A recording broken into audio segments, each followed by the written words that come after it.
একসময় পাকিস্তানের ক্রিকেট ছিল অন্যদের জন্য উদাহরণ, অথচ আজ সেই পাকিস্তানের সাবেক তারকারাই উদাহরণ হিসেবে টানছেন বাংলাদেশের নাম।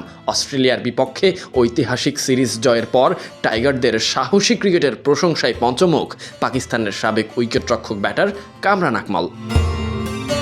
নিজের ইউটিউব চ্যানেলে কামরান বলেন, বাংলাদেশের এই সাফল্য কোনো কাকতালীয় ঘটনা নয়, পরিকল্পনা, সাহস আর সঠিক ক্রিকেটীয় দর্শনের কারণেই তারা ধারাবাহিকভাবে এগিয়ে যাচ্ছে। অস্ট্রেলিয়ার মতো দলের বিপক্ষে ঘাসের উইকেট তৈরি করে নিজেরা ফাস্ট বোলারদের উপরে আস্থা রেখেছে।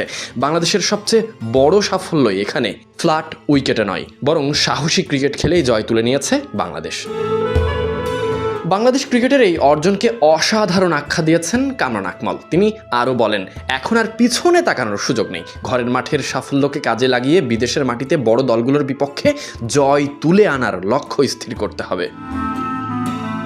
এমন একটা সময় চলছে বাংলাদেশ ক্রিকেটে যেখানে বাংলাদেশকে নিয়ে যে কেউই আশা করতে পারে, হোক কামরান আকমল কিংবা পাকিস্তানি বিশ্লেষক বাসিত আলী। বাংলাদেশ ক্রিকেটের সেই সাহস এবং সামর্থ্য রয়েছে বলে বিশ্বাস করেন তারা। কামরান আকমলের মতে, বাংলাদেশি ক্রিকেটারদের সেই সাহস সামর্থ্য রয়েছে, তারা প্রতিপক্ষের চোখে চোখ রেখে লড়াই করতে পারে।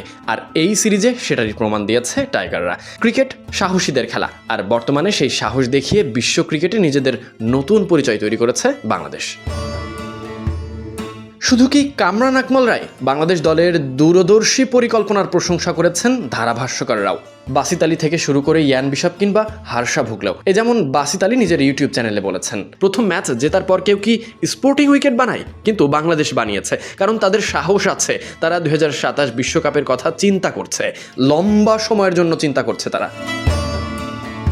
অন্যদের মতো বাংলাদেশের ভবিষ্যৎ নিয়ে দৃঢ় বিশ্বাসের কথা জানান বাসিত আলী। তিনি বাংলাদেশের এই জয়কে অসাধারণ আখ্যা দিয়েছেন। তিনি আশা করেন বাংলাদেশের অসাধারণ জয়। আশা করি অস্ট্রেলিয়া হোয়াইট ওয়াশ হবে। বাংলাদেশ যেভাবে খেলছে তাদেরকে ধরা কঠিন হবে। এভাবে খেললে বিশ্বের যে মাঠেই খেলুক না কেন তারা ভালো করবে। তাদের পরিকল্পনা খুব ভালো, এজন্যই এই দলটা ভিন্ন। Sadiq Ahmed Sani, BD Cric time.